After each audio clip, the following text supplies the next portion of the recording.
Hi guys, welcome back to Charmin's Kitchen. Today I want to share a recipe with you guys that my mom used to make for us when we were growing up. So I wanted to share this recipe with you guys and share it with my family as well. So this is no other but Baigani, and Baigani is something made of Baigan or eggplant and some split peas and flour batter. So guys, we're gonna make this and I'm gonna show you guys a step by step and hope you guys like it. So guys, I have a cup of split peas and I'm gonna wash this and soak it for this is like in the morning. I'm gonna soak it for about 4 to 5 hours till in the evening, and then I'm gonna be blending it up to make the baigani. So I'm gonna first of all wash it and then soak them because it becomes softer. And for the baigani, we're not cooking the split peas. We're just gonna, after it's nice and plump, and we soak it for a number of hours. And I'll tell you guys how many hours I soak it, because sometimes I don't want to give a time and then I can't make it for that specific time. So I'm gonna count from now till the time I finish this, and then I'll let you guys know. So I'm gonna wash now and soak it, and then we'll show you guys the next process. So guys, here it is. I finished washing it, and I'm gonna add water to cover the split peas. So you just want to make sure that you have enough, and then I'm gonna let you guys know about 4 to 5 hours in the soaking and see how they are when I put it in. I'll show you guys how it looks after I finish soaking, and it's gonna become plump and softer. So I'm gonna show you guys as we go with the process. So guys, this is the split peas. I said I was gonna soak it for a few hours, but I actually soak it for over 12 hours because I soak it from like 8 in the morning to now is like after 6 in the afternoon. So if you look at it, it is like the colors change from like deep yellow to a lighter yellow, and they're like super plump and bigger than the small regular one that we put into the water. But what I was doing while I was soaking it, I was changing the water because I didn't want it to become sour, because if you leave it in the water for too long, sometimes it can become sour.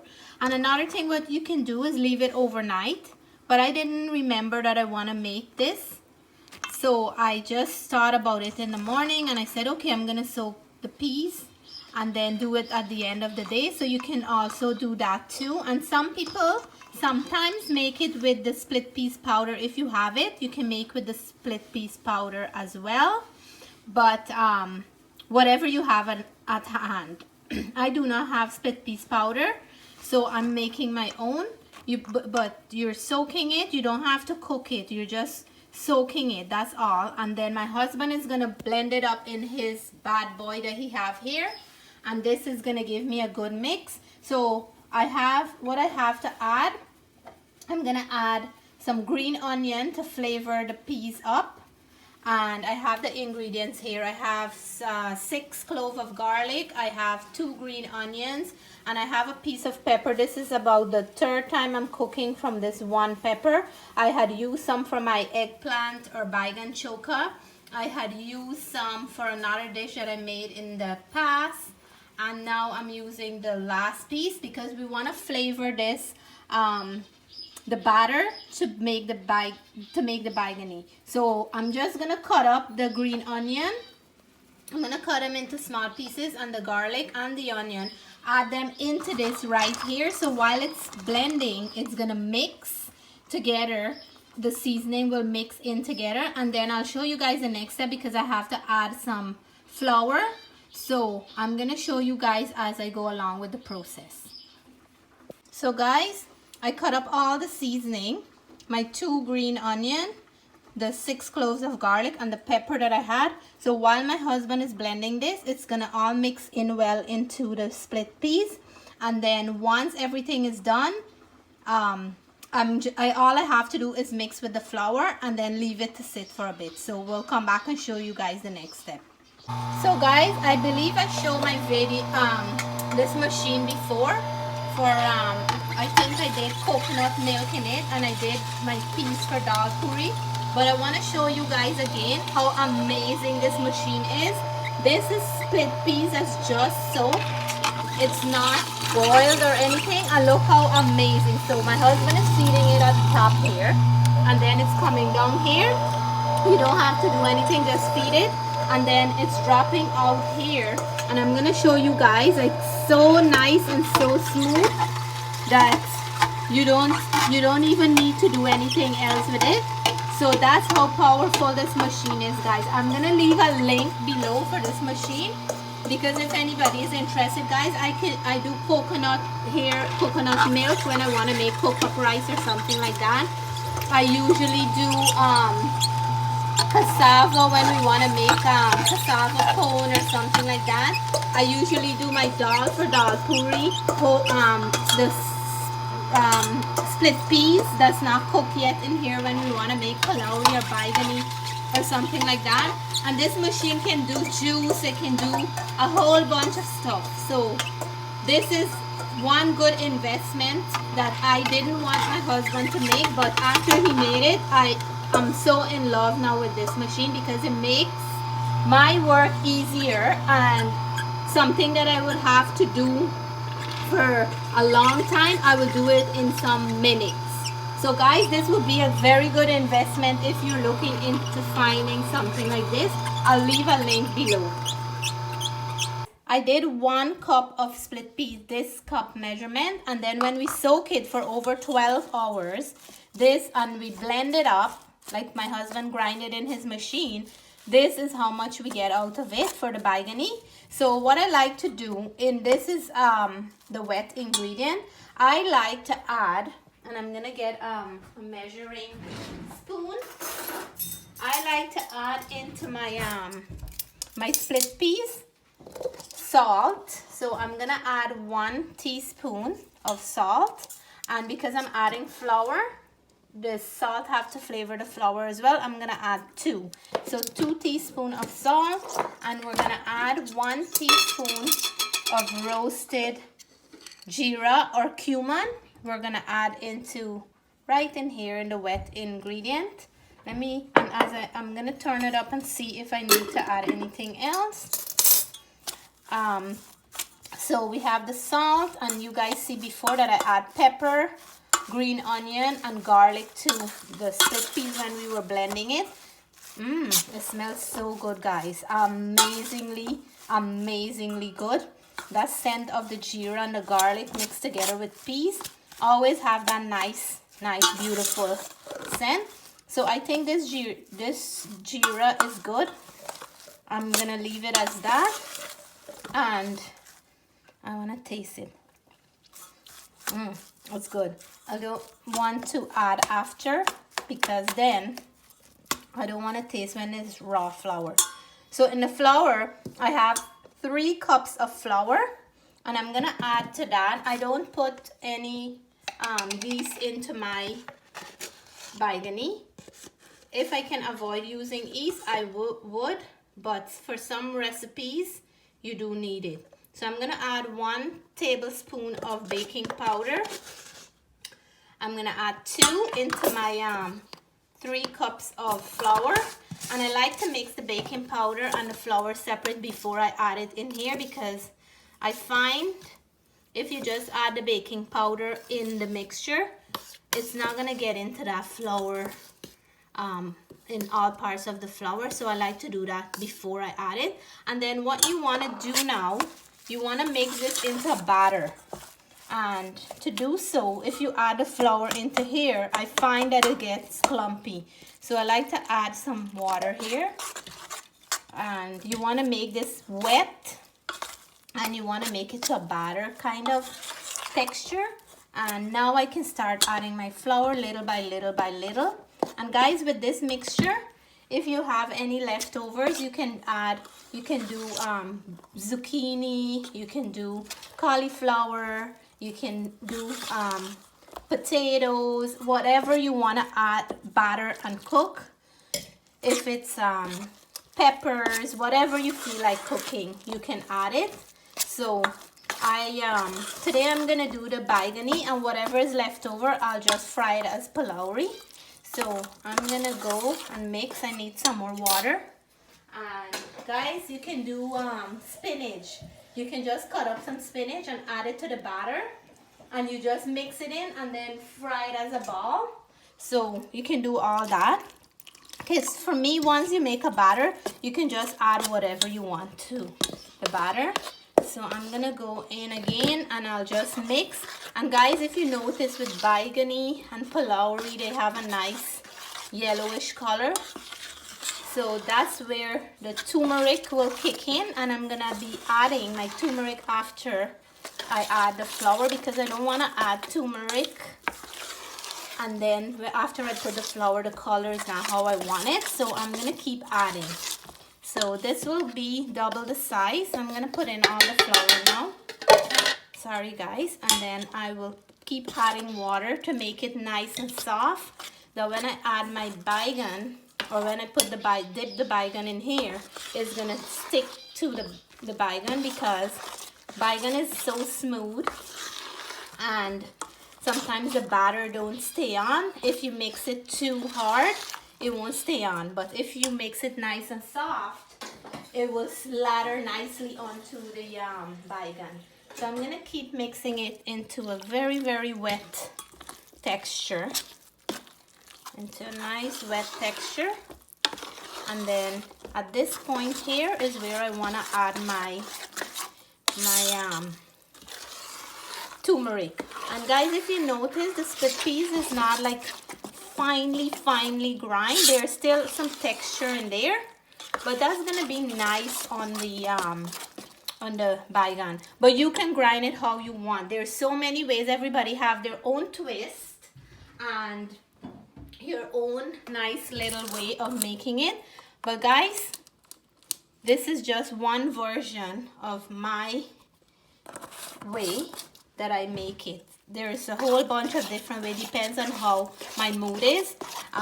You can use, like if you're doing this for a whole bigger crowd, sometimes I use the split peas powder, because with a bigger crowd, you want to make sure that you have the right amount and the right texture and all that. But when I'm doing like a homemade and it's not a party or anything, or I'm not bringing it to any event or something like that, I usually like to make my own with the soaked split peas. So guys, I think a little bit more, and this here will make that nice color that you're looking for.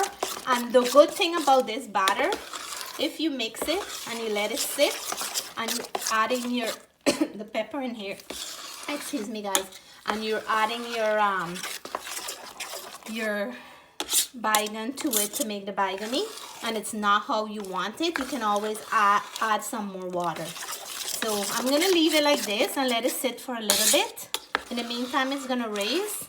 It wouldn't raise as much as if you put yeast into your mixture, because I'm using baking powder, but it will raise a little bit more. So I'm gonna cover this down and leave it, and we'll come back and show you guys how it look and when we're ready to fry. So guys, we're gonna start cutting up the baigan, and when you're cutting it, you wanna put it in some salted water, and I'm gonna put like a teaspoon of salt in the water.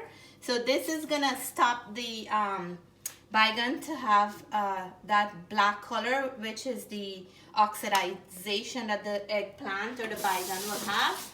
It will stop it from getting that color, plus it's gonna flavor it with it's gonna put some flavor into the baigan before we make the baigani. So now what I'm gonna do, I'm gonna cut off the head here, and see how nice and young this is. You want to find a good nice young one, and you don't want to find one that have black spots or damaged spots. You want to make sure that it's a good one, because you want your baigani to taste yummy. You see how nice this is young. So you want to make sure that even the seeds inside, and to know, I know that you can't tell that from the outside, but one way to know if it's nice and soft and it's not hard, you know that it's really, really young. And if there is no blemish or bruises on the eggplant. So see guys, this was the same eggplant I used out of that batch for my Baigan choker. So look how beautiful and nice it is. You can't see any seed in there. They're very tiny, like not even formed yet. So this is gonna make a really super good Baigani for us, because it's a nice young one and it's gonna cook quick. It's gonna absorb that nice batter and the saltiness from this water, which will flavor it up. And guys, this is only one I'm making today, like I told you guys, and the rest of it we're gonna make a palauri with it. So guys, this is it here, and like I said to you guys, it's gonna be it won't swell too high, but it's gonna get a little bit poofy because I'm using baking powder. But I love how it's smelling, so I have to test it out to make sure that it's gonna hold on to the Baigan. And what I want to do, I'm gonna take a little one and I'm gonna just test it out, and if it's not holding on, then I'm gonna put some in a bowl and make it a little bit more liquidy. So what you want to do is like that and like that, and I can see that it's sticking perfectly well, so I don't have to make it more liquidy. Oh, actually you have to make sure that you get it on there properly. So then you put it in the oil and then you're gonna fry. So my oil is warming up and I want it nice and warm, and then I'm gonna start frying and showing you guys. Guys, the oil is hotting and I'm gonna test one out to make sure that, so the oil is not completely where I want it to be, but that's how I want it to be battered. So I'm gonna let it warm up. I'm gonna cook out this one until the oil is completely the way I want it, and then I'm gonna keep adding more and keep frying them. Guys, the first one that I put in is almost done, so I'm gonna keep filling them off. I'm putting them in, but with Baigani you have to be careful because the Baigan is so smooth that the dough sometimes don't stay, so you got to be careful how you're making your dough and how you're getting it on. It will stay there, but you have to just be careful that your dough is at the right texture. So I'm almost done with one, and then I'll let Jessie taste that to see if I have enough flavor so we can keep going. But because this is a big Baigan, it looks like I can only fry like 2 or 3 per like each time. I won't be able to fry more than that amount. So I'm gonna keep, let's turn this one and see. I'm gonna take off, so I'm gonna take off this one. Sometimes when you see people have nice big Baigani, it's because they're using the big Baigan. And when you see they have a little one like these, it's when they're using those small Baigan. So I'm gonna let it cool off. In the meantime, I'll turn this one over.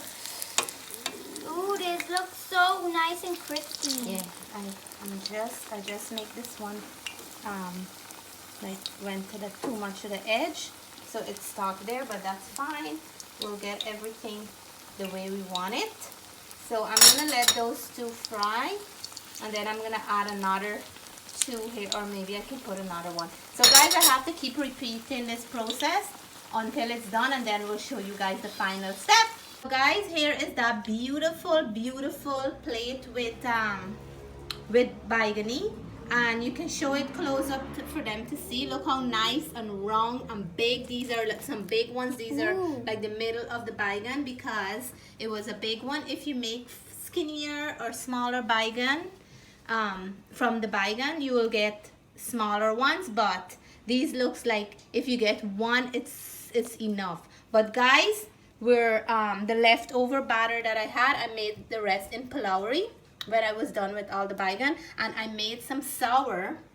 So I have a recipe for palauri and sour, mango sour, that I made before. So if you guys want to see how I make the sour, you can check my recipe out for palauri, and you will see how I make the sour on that palauri recipe. So guys, I'm gonna come back and plate and show you guys out of that 1 cup of split peas, and with the amount of flour that I added, this is how much we got.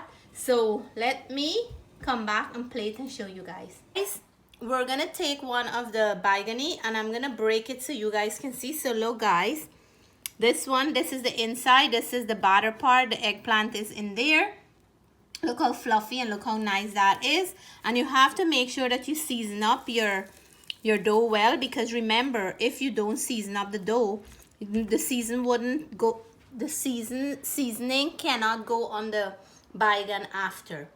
So make sure you season your dough well. And guys, these are so fluffy. They're so like nice. When you get one or two, that's enough. So guys, cheers to all my viewers and all my subscribers.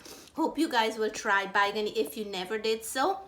And for all those who have already tried this, I'm pretty sure you have a different way of making it, or you can in some way you'll remember this growing up. So guys, cheers.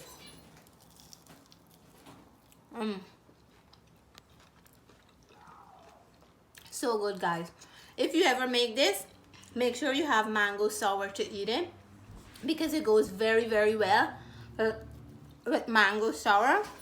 If you don't have mango sour, make sure that you have some kind of chutney or achar or something to go with this, because this needs something like achar or sour. Guys, this is so yummy. I'm so excited. So I'm gonna be going in the backyard with my family, and we're gonna have a feast on this baigani and the palauri and the mango sour. And I do have a recipe for mango sour and palauri that I did before. So if you guys didn't see it yet, please check it out. If you haven't subscribed to my videos yet, please do so. You only have to subscribe to one video. If you like this video, please give me a thumbs up. I hope you guys are doing well, and I hope you guys are keeping safe. So guys, have a wonderful evening. I'll see you guys and catch you guys for my next video. Bye for now.